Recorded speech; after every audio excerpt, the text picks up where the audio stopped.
Hello.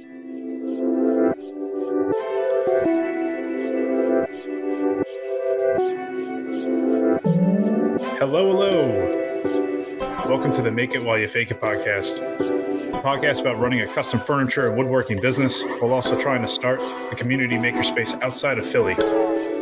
All without having any formal education in woodworking or in business. I'm Dan Skirma from Wo Shop Woodworking and MontCo Makers, and I'm glad that you're here with us.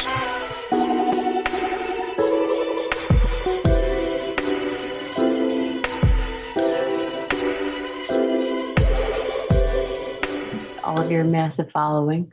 Yeah. Are you recording? Always. How do you do that? Welcome back, everyone. It's only been, 6 weeks, 7 weeks, something like that since we recorded. But for good reason, because a lot has been going on. First and foremost, I went to MakerspaceCamp, and that was awesome. We'll get into that. But then so many things have happened since. And so the title of this one is going to be pretty self-explanatory because shit's actually going to happen. Shit's happening. Hey. Hi. My wife's here. Hello. And we're trying to figure out this new mic setup, and it wasn't working with us 5 feet from each other for echo reasons. So now we're just 6 inches from each other. So this is nice. 2 people, 1 mic? No? Jesus. There we are. Well, welcome back to the Make It While You Fake It podcast. Podcast about making the makerspace, I guess, while I'm faking it, because I'm learning as I go. But first off, Makerspace is awesome. I highly Makerspace. Makerspace. Do you want to start over? No, definitely not. No, this is raw, live in studio. Oh, so did you introduce the podcast? No, I did. Yeah, I did. You weren't paying attention. I was watching you fiddle with your cup. MakersCamp was fantastic. You I think you might like it. You wouldn't like the camping part. I don't think I would share a yurt the same way you shared a yurt with other people. I think I would maybe bedazzle it or kind of nest in there a little and make it homey. It looked like a couple of homeless squatters. No offense to those who shared the yurt with Dan. Well, so Bros. So I shared a yurt with Logan and Ryan. If you don't know who they are, you should look them up. They're pretty awesome. They're other makers in the community. Ryan Cochrane and Newman, Logan Newman. So fantastic creators. They do some amazing stuff. And this year there was an option at MakersCamp to stay in a yurt. So last year, the yurt guy is one of my clients. And did you make the yurt rings for this yurt that you did? In? I did. It was kind of fun. So I introduced the yurt guy. The company's name is Traders of Tamerlane, and they do these big festivals and medieval festivals and Renaissance fairs and all that stuff. But I think he set up 9 or 10 yurts this year for rent. So people could use those for the weekend instead of camping in their trucks or camping on the ground or whatever. Last year, camping on the ground was horrible because we had a monsoon. A little damp. It was horrendous. So people ended up setting up tents and then sleeping literally in their driver's seats, just like tilting the seat back and trying to sleep. It was horrible. So the yurt sounded great. We had ground cover, which was kind of nice. But halfway through MakersCamp, my wife here, Miss Melanie, asked me to send her a picture of the yurt. So I did. She goes, no, the inside. And that was a mistake because she realized just how 3 middle-aged dudes camping in a yurt looks like, which is just throw your shit anywhere and who cares? We're just sleeping there. It was exactly as I expected. It literally looked like squatters in an abandoned house. Just 3 mattresses and our clothes thrown everywhere and snacks in the middle of them. Do you know how nice that yurt would have looked if I had come to MakersCamp with you without the 2 other guys sharing it? Again, no offense, but so much floofy shit in there. You would have had lights. There would have been a duvet. What the hell? Probably, is that for? I don't know, for coziness. Isn't that just a blanket? Well, when we did your what was it? One of the festivals a couple years ago. Oh, what, the Apple Festival or one of them? Yeah. And I just got like a little area rug on Amazon just to kind of spruce up the tent, make it inviting. That's kind of what I would do, I think, if you brought me with you. Yeah, you would have lights strung up. You'd have sure. carpets. Oh yeah. No, that's not lanterns. We were literally there to sleep, mostly stumbling over in a drunken stupor and then just falling asleep. So I didn't really care what it looked like. Oh boy. Well, at least you had that little cot thing, so you weren't completely on the ground. I wasn't sleeping with trash bags on top of you. Yeah, no, the cot was good. I think again that was like $50 on Amazon, and I can reuse that whenever. That was fine, but overall, it was great. I met a lot of people there, specifically people who have had small businesses, and we started like talking shop from that late at night, which was kind of cool. Talking to me about business plans and loans and all this other like we actually got in the weeds with several people. But even further, I met who is now going to be my accountant for the Makerspace, which is awesome. She specializes in makerspaces, which is great. Really, because nobody so far that I had met had even understood what I was doing. A very niche market, I think. It is. There are not a million of them around. They are obviously growing in popularity, but I was just at breakfast and this lady walked up giving out business cards, and then it said accountant, and then I introduced myself, said, "Hey, I'm looking for someone." She's like, "Well, that's cool." And that was just another connection I made. I forget what else it was, but I've met two or three people. I met 2 or 3 people this year that are specifically helping me out with this, which is super awesome. Oh, the other guy was Patrick Reynolds. If you don't know Pat, he's the guy that appears in a lot of Jimmy's videos, who does all the electric around his property, his barn, his shop, everything. But he's not just an electrician by any stretch. He's an electrician that can do all the wiring in any tool that you have. I've seen him rewire bridge ports from scratch. He does everything with electricity. But we got into some deep and meaningful conversations as well. He's a vision guy. I could see that, and I love that. He's one of those guys where I don't think he's a religious guy, but he's a super spiritual guy. And he was talking to me about how, I want to see your vision, and then when you're driving up to the makerspace, what is the feeling that you're getting when you're pulling up to it? I love that. What does it feel like when you walk inside? How is the lighting in such a way that it's really inviting when you come in? I'd love to talk to him. He's awesome. He's such a great guy. And then what's nice is that he's like, we'll put out every single thing that you want, like the end game of what you want, and then we'll see what you can actually afford. And if you can't afford all of it at once, that's fine. We'll do it in such a way that you can build on it later. So we can tap into those, wires later, or we can do stuff like incrementally, which is fantastic. So things that I really didn't think about. He's like, if you're just running wire, that's fine. But think about if you're going to run wire for all the tools, run wire for the lights, run wire for the security cameras, run wire for speakers, run wire for the Ethernet cable. Question. Run all that stuff at the same time. Do you see any of those wires?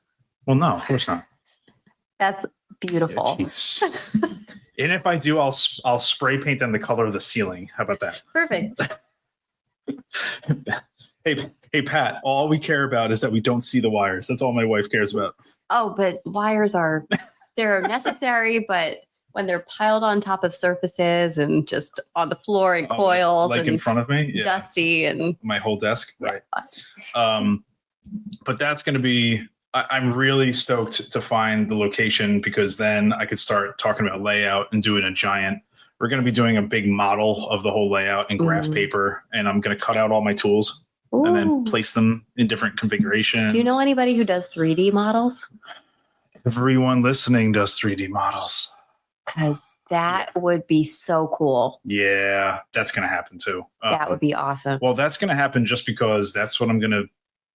So I plan on printing out big poster board size designs, because everyone at Maker Camp that I met said, just let me know when you start to build out and I will come down for a weekend. I'll come down for a couple of days and I will just help you build out. I'll help you build walls. I'll help you run stuff. I'll help you move tools. I'll help you do whatever. Like a mini maker camp. It is going to be MakerspaceCamp. MakerspaceCamp.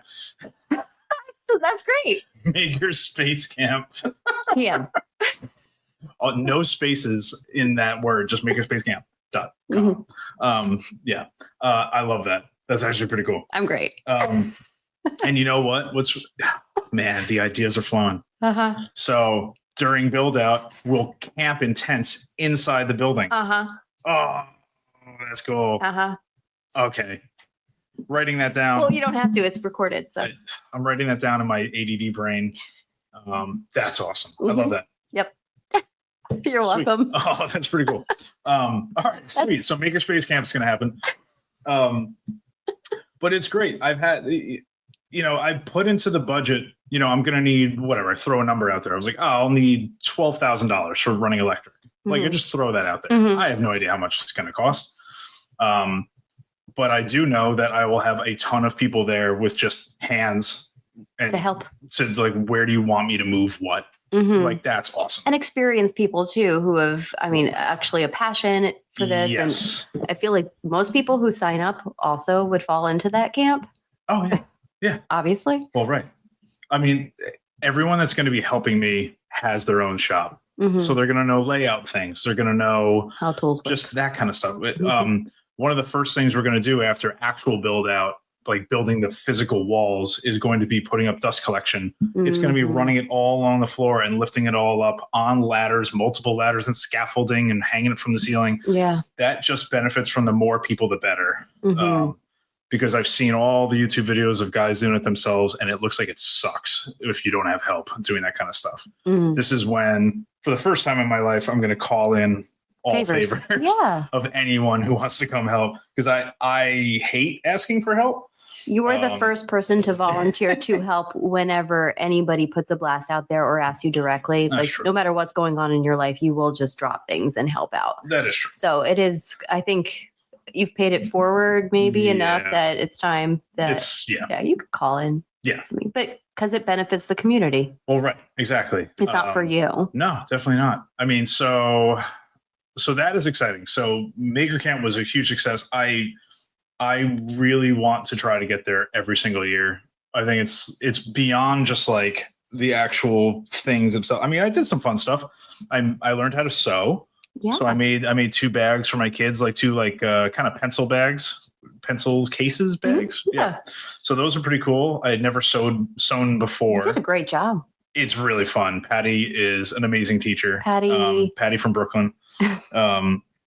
So she is fantastic. She's the one touring with a group throughout Europe. Oh, right. Who does the stage costumes with built-in lights and wireless controllers. Her life sounds awesome. Her life is awesome. And then, of course, I get home from Maker Camp and someone was essentially giving away 4 industrial sewing machines. So I'm like, well, obviously Patty's going to teach a class here. So I went and got them. So they're just in my shipping container now. There's been so much that has gone on. So the exciting thing is that things that have moved forward since recording this, Maker Camp gave me such like a giant rush of wanting to get this done, because I've spoken about it for this entire year. I started in January 1st. I decided this year was going to be the planning phase in getting this thing to happen. And I was like, I don't know, maybe in 18 months, something like that, it'll happen.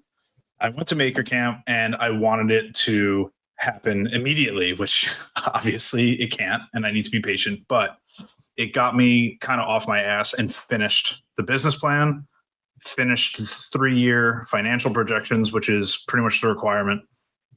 And on paper, everything looks great, even using very conservative numbers, like really over the top conservative numbers. So I started talking to a bank, which is fantastic. Oh yeah, it's pretty awesome. So it's going really well so far. Fingers crossed. Fingers crossed. So far it's good. I've had a couple of phone conversations with the bank and the actual person doing the lending. I knew it was a good start because the first thing he said was, I read your business plan. I love it. And I just finished a rocking chair. I just finished a Maloof rocking chair. It's like, are you out of your mind? That is, who has made a Maloof rocking chair in the general public that I would ever meet? And this guy made one who happens to be the guy who might be lending the money for the Makerspace. What's a Maloof rocking chair? Sam Maloof is a really famous designer and furniture maker, and he made a rocking chair. If I saw it, I think I would know. You would know what it looks like. Mm-hmm. I'm bad with names. I mean, so am I. I mean, I never studied design or anything, so I'm learning these names as I go. But Sam Maloof is one of those really, really well known, like Maloof, Nakashima. There are a few that people that aren't into woodworking still know who they are. Mm-hmm. And his rocking chairs are absolutely incredible. They're like really long back legs, like they're really tall in the back. They have real spindles for the back supports and everything. That conversation about the guy from the bank, first thing you brought up is the Maloof rocking chair. That goes back to putting things out into the universe, right? Yeah. Manifesting, and then all of these connections that are happening right now, which is kind of crazy. Yes. I mean, for people that don't believe this kind of stuff, whatever, manifest destiny, whatever you want to call it, but really just wishing that things are going to happen and really believing they were going to happen, and then just listening and being in tune with what's going on. What was a couple connections just this week that happened? So many things in a row. So the Sam Maloof rocking chair guy, who happened to be the lender, was crazy. What also was crazy is I met this guy. I didn't meet him. I met the vice president of this bank because 6 months ago I did a presentation at a local Rotary Club.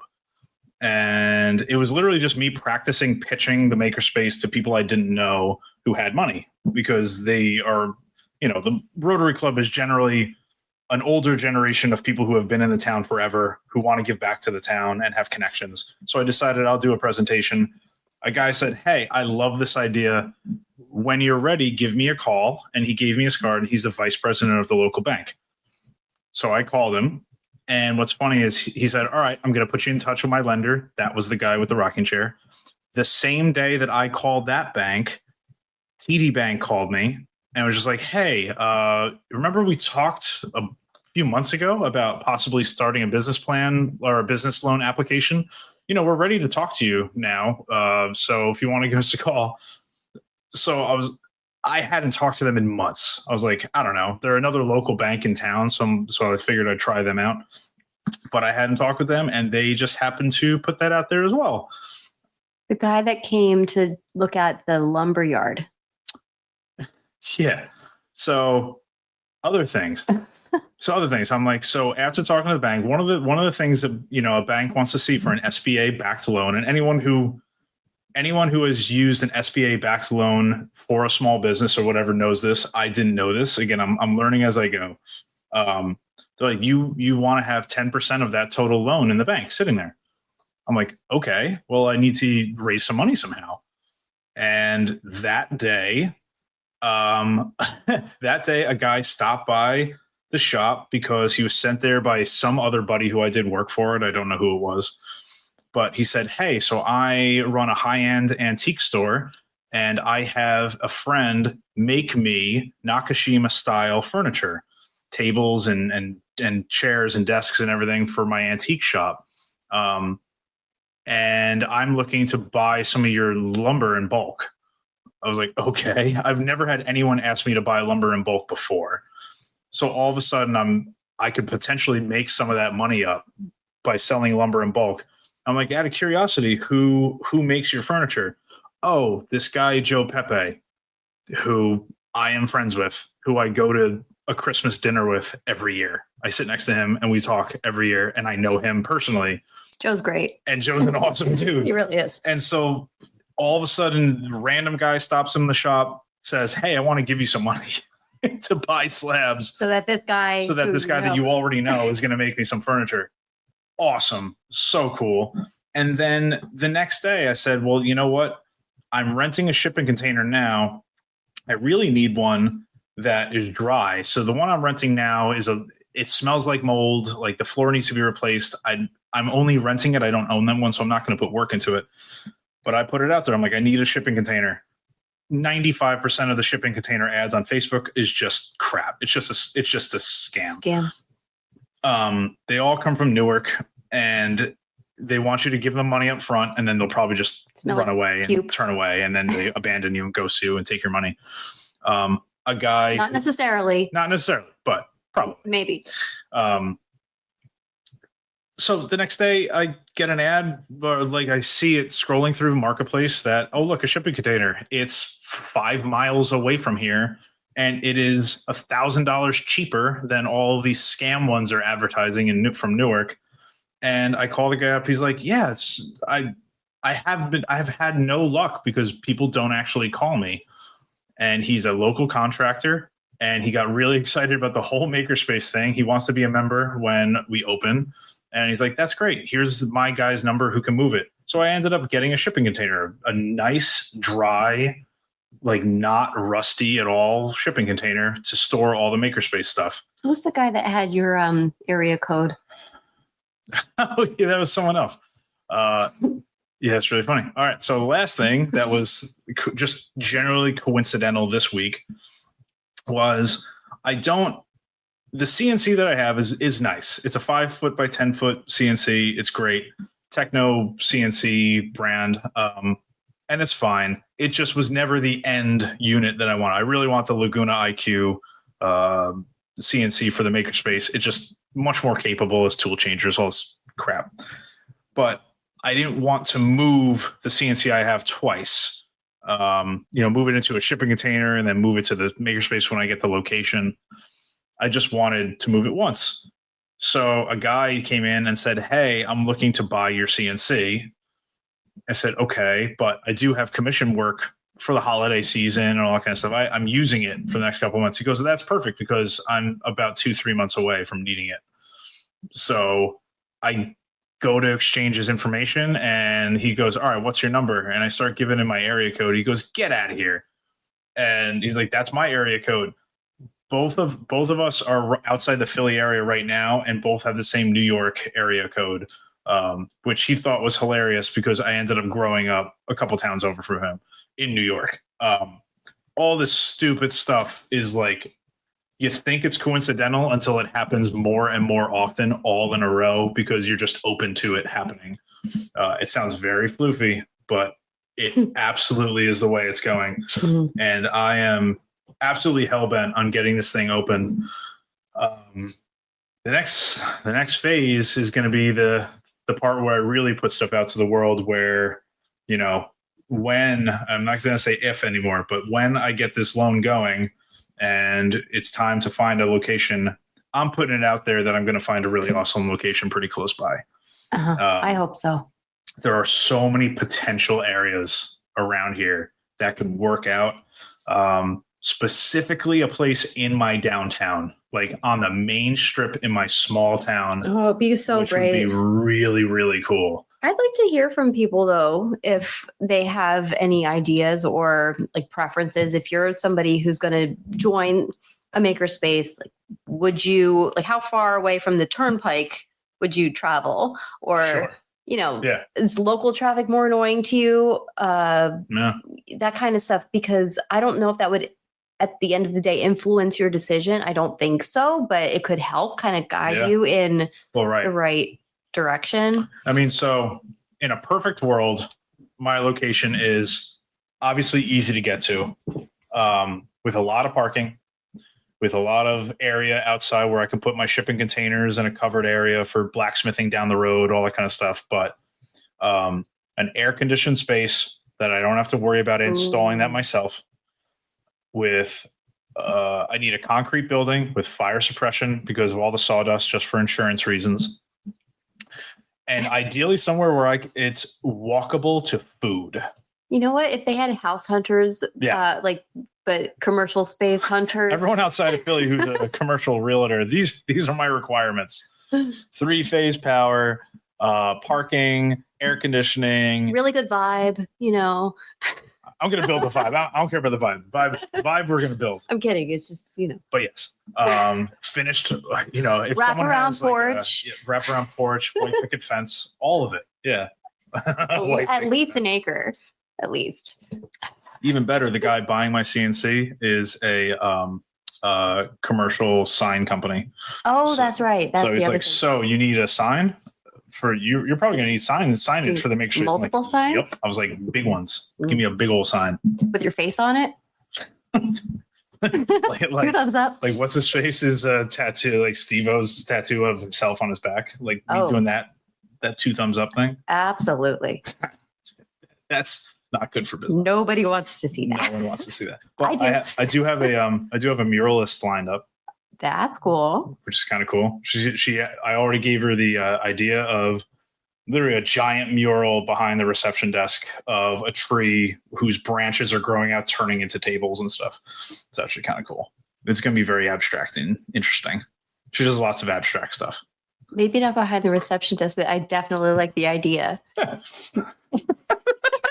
Okay, so she hates that idea. No, That's I what love that it. means. No, on a wall, on the inside, maybe. Well, yes, on the inside, but not the.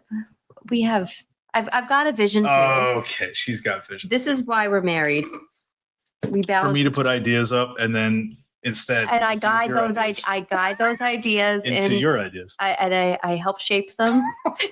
I help shape them so they look like my idea. And no, we meet in the middle. I see. Yeah. Whatever you want to tell yourself. But no, it's gonna happen. What's really cool is I have my list of things that I still need to get.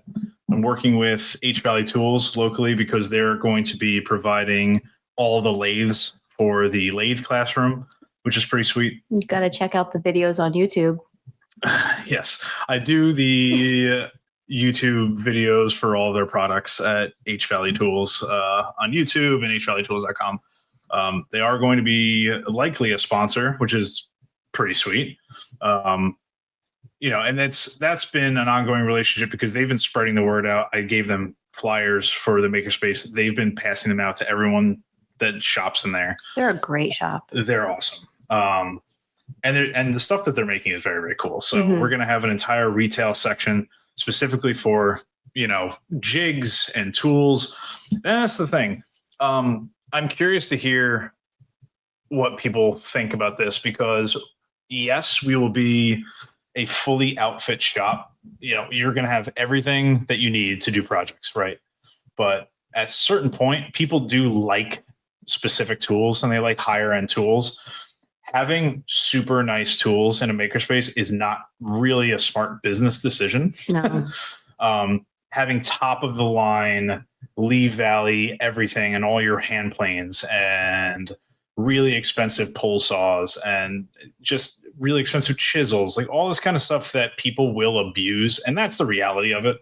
If not intentionally, but especially if you're starting out or if you're one of those guys who I've been doing this for 100 years, I know how to do this, and you're kind of stuck in your ways. Like there are going to be people that kind of are rough on tools. It just is. It is what it is, especially when they're not your own tools. Think of me using the kitchen knife. It's hard to watch. I have the best intentions, but I don't think I handle it properly. Right. And I won't without a good cooking class to teach me. So. Right. Well, that's the thing. The amount of people again, not to say that people will go ahead and do this, but the amount of people that will use a chisel to open a paint can, like just something silly and crap like that. It just doesn't make sense business-wise to spend a ton of money on really high-end tools and then have them destroyed or have to maintain them to that level. So we're going to have good middle-of-the-road tools that are always maintained, but at some point when you start getting better at some of this stuff, it's really nice to use the really nice tools.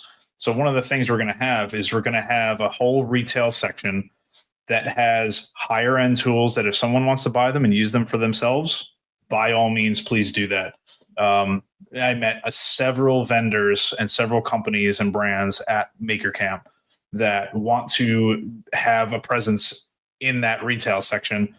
obviously for advertisement purposes, but also because they love the idea of makerspaces in general. So for finishes, we're going to be carrying a lot of Bumbleshoots finishes. They were awesome. Mom and pop, startup. They're doing great. They're everywhere on YouTube right now. So we're going to have some of that stuff. My friend Chris created Temple Tools.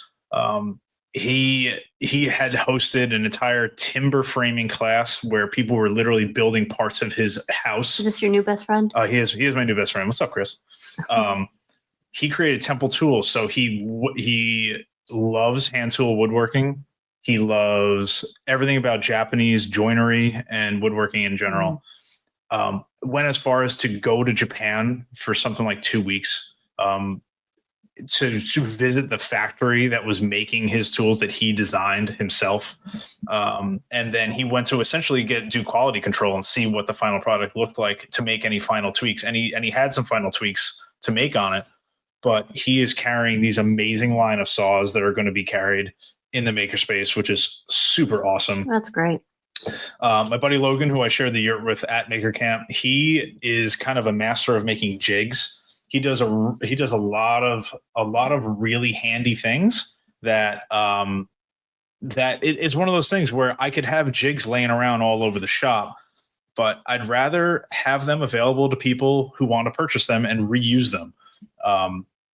Because again, if you get comfortable with a jig and you're become an expert in using it, and that's your way of doing a specific joint or something like that, then that's yours. That's your tool. It would be better for you to just have that as your own personal thing. You keep in the back of the car, you keep in the trunk. When you want to use it, go grab it. Instead of having some of those things just be community driven, because they'll get damaged. They'll get roughed up a bit. You should think about carrying some line of products to transport said nice tools. Yes, I do like that. I don't know what everybody's preference is for. So that's something. So now that some of the major hurdles are being like jumped, jump over hurdles, hurdled. Hurdled. So the main things like I need money to start this. Okay, that's a big one. That's a big one. I need a spot. Also a big one. But when I get past all that, the day-to-day stuff is what I'm now focusing on. The actual class content, what classes specifically, not just we're going to have a class on this and this and this, specifically what classes are we going to have? Other things like day-to-day in the shop. If I come in and I'm now going to be doing joinery one day, if I want to use the domino and I want to use all this kind of stuff, what's the best way of operating a shared shop? Like I'm trying to think of having, open toolboxes with like the handle, like the thing that we have downstairs that crayons are stored in right now. Yeah. Like it's like, I'm going to need 2 chisels. I'm going to need the glue bottle. I'm going to need a glue spreader. I'm going to need a couple screwdrivers. I'm going to need this pull saw and like, a box of screws, like something like that. I don't know. Would it be like you essentially go shopping down the stuff that you're going to use and then put it all in a toolbox and bring it over to a station and then you have all your stuff? Or are you someone that just likes running back and forth all the time to the wall to go get another tool and bring it back? Yeah. How do you maintain order? Exactly. That's a big, that is a big thing that has to be figured out. And maybe Jake could speak to this a little bit. Yes. I'm sure he could, but I kind of think if you're going there for a class, that's easier. That's easier. Everyone will have their stuff at their and that will all be compiled. Right. And this is where this belongs. And you put it back like CrossFit. Exactly. If you're done with this equipment, you put it back, you wipe it down, whatever. So that's kind of part of the shop rules. But if it's regular members just going to work on their own projects, yeah, I think that people who would do that would have a respect for the space and kind of no matter what method they choose would kind of promise to to take care of their little area so it doesn't spread out too much. Right, exactly. And that's kind of one of those things that have to be kind of enforced from day one, where so similar to other places, when you become a member, there is legitimate there's a 4-hour intro that you have to be a part of. There is a half a day commitment that you have to be a part of to essentially train you and show you all the ways of a shop where you're surrounded by other people using the same tools. Is 4 hours the minimum, or is there any? That's how long the class will end up being. So there's a lot to cover in a class like that. So we're going to be covering things like basic tool safety. If you've never used this tool, here's how. Even if you've used this tool, here's how to use it safely while you're here. You can't be. Is there a way to make it fun? Like, of course, intro, but fun. Intro, but fun. Well, you like other make things, it feel like an HR onboarding thing, right? Well, no, we'll make but also serious we'll because make you don't fun, want to lose a finger. There are definitely things that we have to like go over, like just general etiquette about being in a shared shop, because anyone that's coming in to use this shop and is willing to pay to be a member is somebody who has already had some sort of workspace or something at home, maybe, or maybe they've never even been in a shop before. But overall, there are definitely some etiquette rules. If you're using a drill and you did what you need to do, you generally put it back because other people are going to need the drill. I will say, comparing this to my experience with CrossFit, that you convinced me to try out with you. Yeah, it was like very overwhelming to walk in there and everybody knew what they were doing, and I was the only one that didn't know what I was doing or where things were or where to put things back. So in that case, I would appreciate having, did I say that right? You make fun of me every time. Appreciate. Okay, I came from South Jersey. Appreciate having some sort of a class to just show me what's what and tell me what to do, so I don't offend anybody or put something back in the wrong spot. Yeah, I mean, and that's the thing. So part of the employee's job of the Makerspace is making sure that part of closing every single night is putting everything back. You're essentially cleaning up after the kids. So people leave their stuff everywhere. It is highly encouraged and it is respectful and it's good etiquette to put all your stuff back. But sometimes sometimes you're in a rush and not everyone's going to do it all the time. And I get that and whatever. That's why you have employees. But like my shop now, it's just, it's really just me, Mike, and Jake. And our shop's a disaster. There's stuff everywhere all the time. We just leave it where it is. Like the yurt. Yeah, like shut up. All right. So, I mean, I generally try to put stuff back, but I often don't. And there's stuff on my bench that's just there because I used it last night. Like that's not something that you get. I want someone to walk in the morning, the first member there, everything's put away. They can just go get what they need. They know where it is. It's actually there. Yeah. The battery's charged. It's loaded up. It's ready to go. During a busy time of year, like right now would probably be the busiest time of year at the Makerspace because people are taking a lot of classes to learn how to do cutting boards and they're making Christmas gifts and they're doing all that kind of stuff.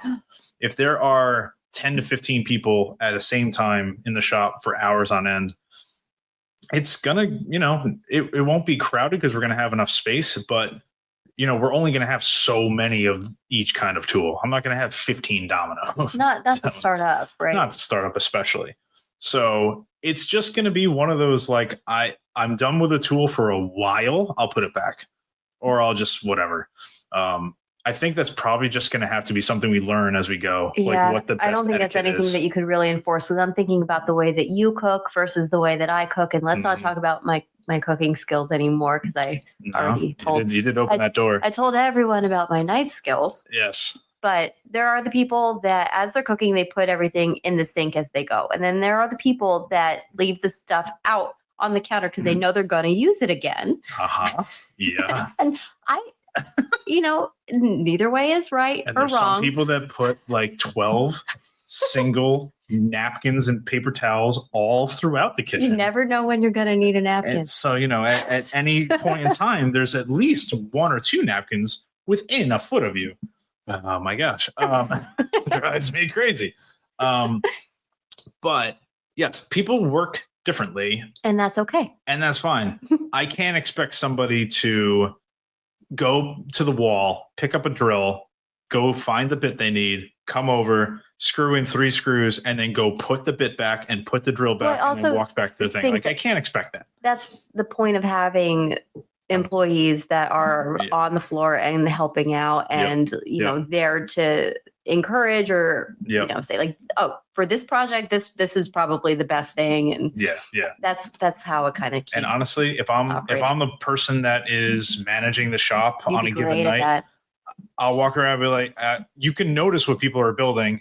I know when someone's done with the tool. Be like, hey, you done with this? And I would just go put it back. Like I would just walk around, offer advice, and just clean up after people. And it is what it is. But that's the thing. A lot of the things will have a million. We're going to have 10 routers. We're going to have 10 orbital sanders. We're going to have 10 drills, 10 drivers. We're going to have a lot of those things.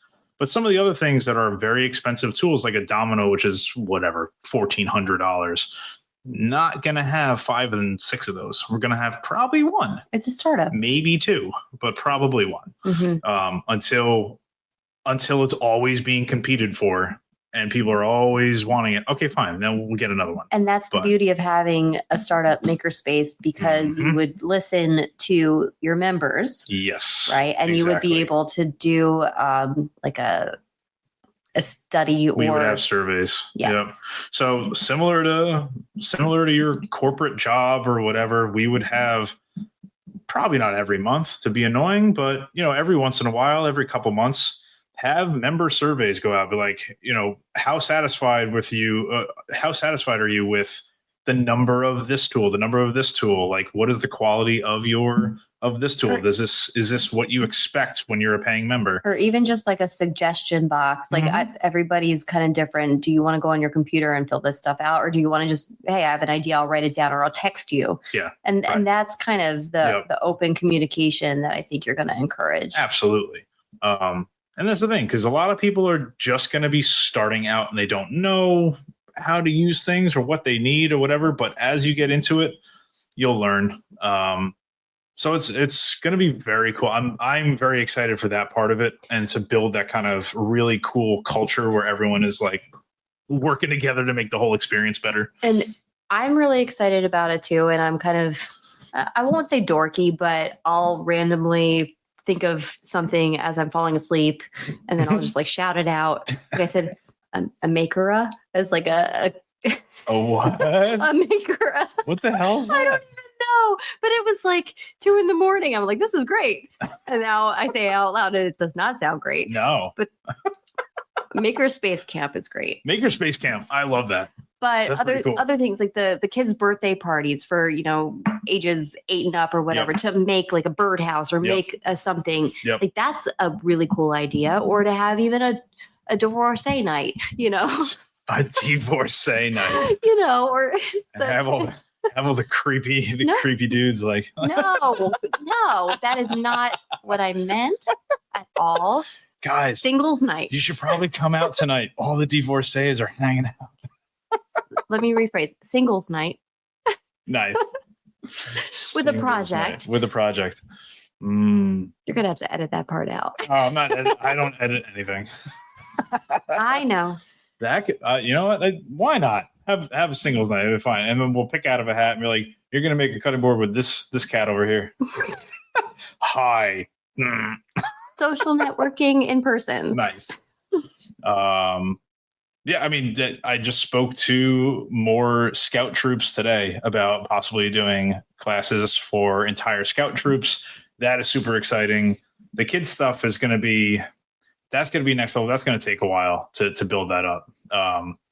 Just in general, just coming up with safe projects for kids is going to take a while. Mm-hmm. But again, we're not starting out with that. We're going to get there with all this kind of stuff. But there's like a slow growth that is projected, and not even slow. It's just a natural progression. It's going to be organic, again, based on the members that sign up and that are really vocal and involved from the start. So. Yeah, no, it's I'm so excited. So it's getting closer, and we could say that it's in ideal worlds, in in pie in the sky, maybe it would happen this fast, but probably not. In an ideal world, it's November 12th right now. You can say maybe by the end of the year, you can say you get funding. I still think it'll take longer than that. But it's just saying, if we got a loan approved by the end of the year or close to the end of the year, take another month and look for available spots. Then you take another month to 6 weeks to do build out. You get all your permits, approvals, all that stuff. I was thinking like 6 months. I could be open by March. Wow. Okay. There's a possibility this thing opens by March, which would be insane. So there's also life. What? Life. What about it? Like family life and birth. I mean, you're around. Yeah. I don't know what. How old are you turning in March? I don't know. You know. Like pretty old. It's a milestone. It's not a milestone. I already feel old as hell. So whatever. My knees say that I'm older than 40, but nah, I'm turning 40 in March. It's fine. There you go. That's fine. So you want this for your birthday? Is that what you're saying? Yeah. Oh gosh. Thanks, hon. That sounds good. Well, I think that's very ambitious. It is very ambitious. But I said it spring. In January. I thought spring or summer. In January, I said I'm taking this year to prepare this thing to happen. And we are coming up on a year in about 7 weeks. And by life, I mean like commission projects and there's that. I do have a lot of commission projects happening. We have so many children. I have a lot of commission projects happening. And kids and birthdays for them and Christmas for them. And you also promised them a puppy. And I didn't promise them a puppy. You kind of promised them a puppy. I said one day we'll have a puppy. Our dog passed away a couple weeks ago. And it was horrible. He was only 9. So he was the best. He was the best. And so it was just a moment of silence for Bear. Oh, Bear. Okay, that was a moment. So an ADD moment. Yeah. So we're gonna have that at some point, probably in the spring. But anyways, you're only one. There'll be a shop, but we got to get a good shop dog. That was my other question. Yeah, we got to get a good shop policy dog. On like pet friendly. Makerspace. That seems like an insurance like liability. No. Really? No. Would you let people bring their dogs in? I'll let people bring their kids in. So here's the thing. So CrossFit's in the area. There's nothing, and I'd be curious. I am going to talk to them about it. But on the I don't know if it's just an off the books thing, but they have CrossFits in the area that just say, we have someone who will watch your kids. You can bring your kids in. Like someone will watch them. And it's very loosey-goosey. I honestly have no idea. Infants. Well, no, not infants. But I have no idea if they have specific insurance policies or trained people or any of that stuff. I feel like it's literally just like, hey, we have some, younger members who are willing to just like babysit your kids while you're working out. Like, I don't know. Like even Giant has like bring your kids in. Yeah, but they all have the certifications. That's a pretty legit thing. Clearances and stuff. That's a pretty legit thing. Yeah. But bringing dogs in, I don't know who the hell would bring their dog in. That's kind of a pain in the ass. Depends on the dog. Yeah. I don't know. So anytime maybe in certain areas. So anytime I brought Bear in the shop, he would take a nice little dump right in the middle of the shop. He loved pooping on concrete. Concrete was, I don't know why. If you ever went in our basement, which was concrete at the time, he just do his stuff right on the basement floor. He did it in the shop every time. Guaranteed. Marking his territory. But it's not his territory. It's mine. What is he doing? I don't know. He liked to take dumps. Yeah, I mean, luckily we had a shop full of sawdust, so you clean it up and then you just kind of brush sawdust all over it, and you're fine. You're good to go. Okay. Well, maybe no dog. Tricks of the trade. Yeah, maybe not dogs. Maybe in the outdoor space. Well, the other thing that came about, which I'm super excited about, is this podcast is going to keep going, obviously, because why not?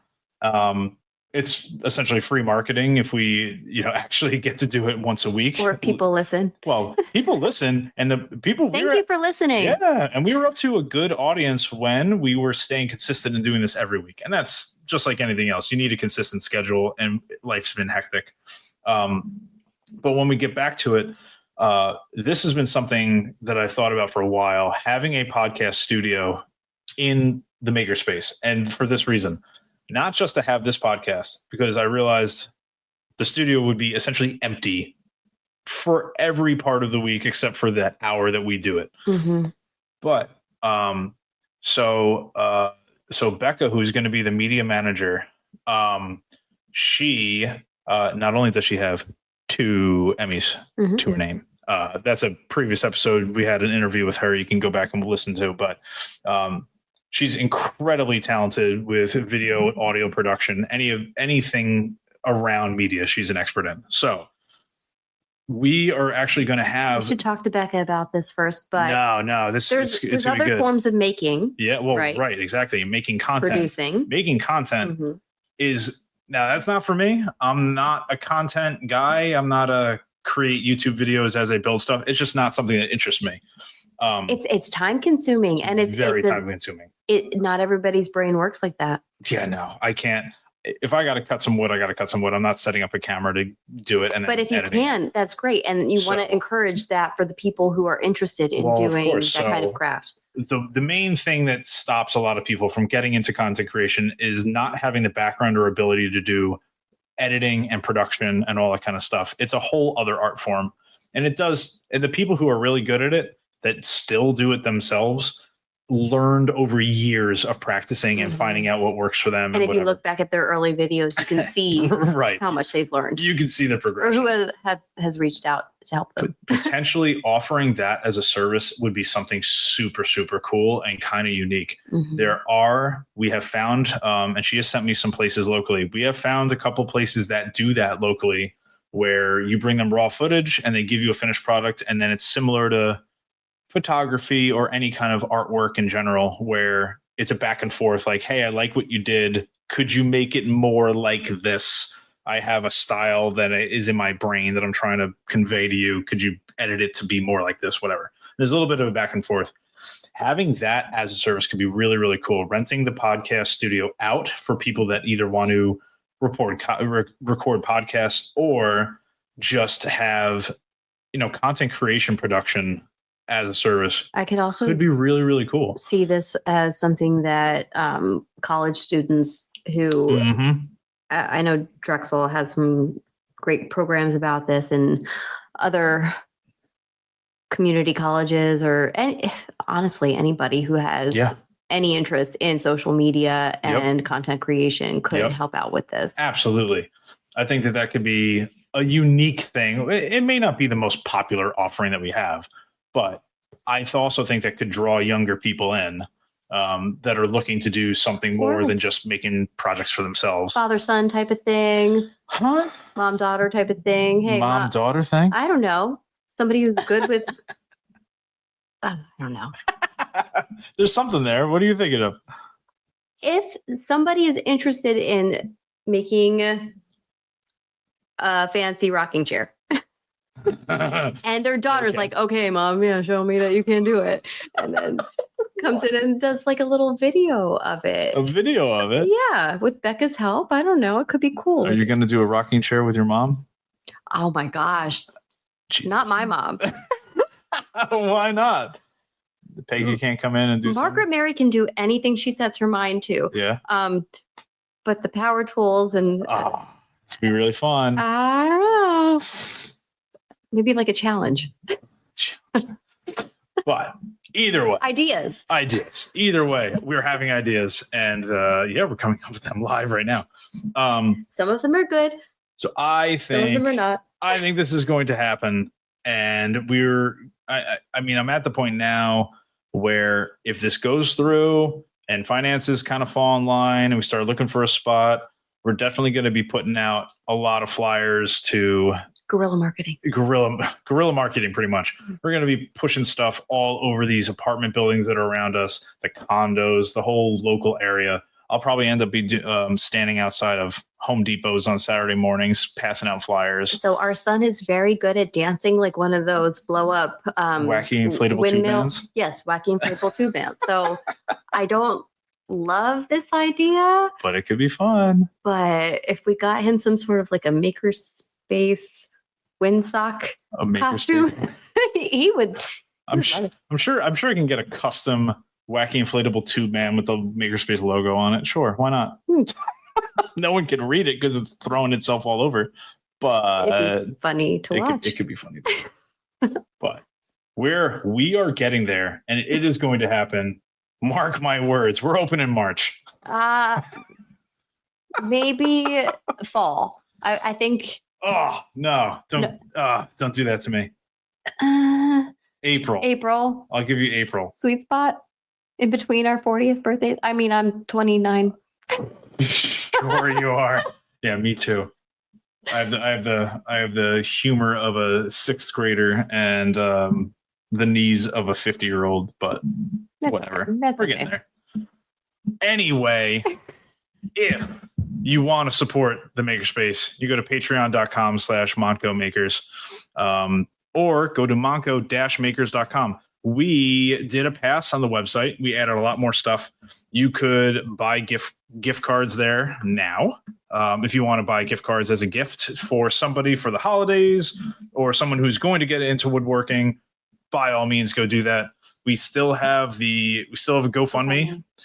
If you'd like to donate to the cause, I have to say the GoFundMe went a long way.